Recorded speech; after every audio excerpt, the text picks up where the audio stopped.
La conscience de Victor Hugo.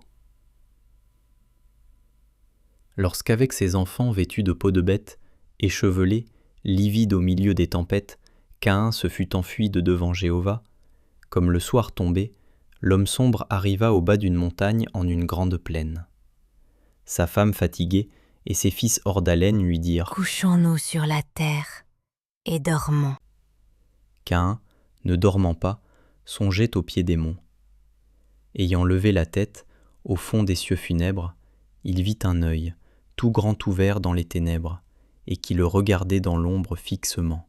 « Je suis trop près, » dit-il avec un tremblement. Il réveilla ses fils dormants, sa femme lasse, et se remit à fuir sinistre dans l'espace. Il marcha 30 jours, il marcha 30 nuits.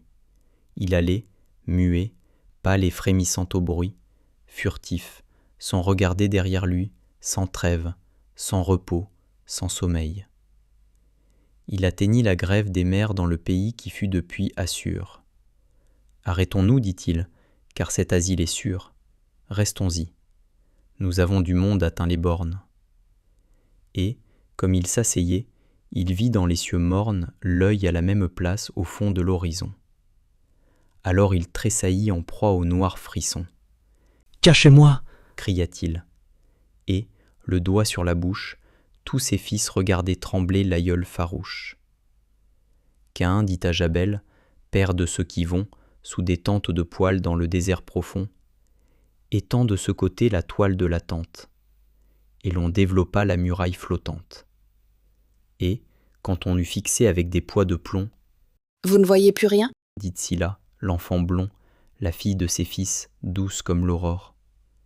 Et Caïn répondit, « Je vois cet œil encore. » Jubal, père de ceux qui passent dans les bourgs, soufflant dans des clairons et frappant des tambours, cria, « Je saurais bien construire une barrière. » Il fit un mur de bronze et mit Caïn derrière.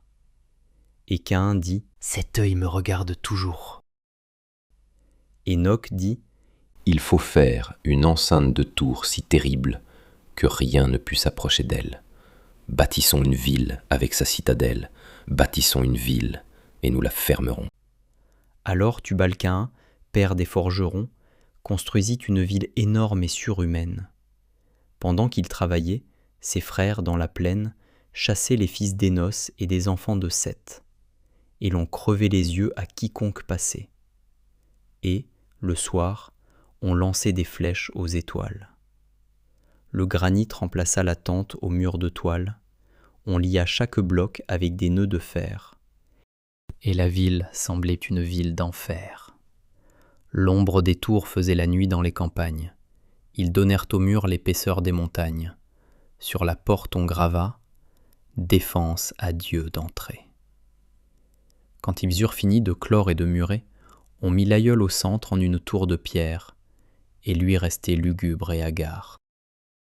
« Oh, mon père, l'œil a-t-il disparu ?» dit en tremblant Tsilla.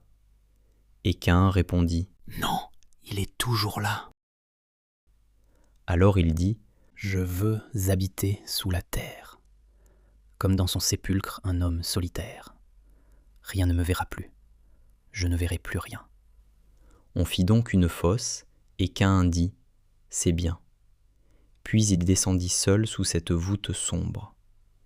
Quand il se fut assis sur sa chaise dans l'ombre, et qu'on eut sur son front fermé le souterrain, l'œil était dans la tombe et regardait Caïn.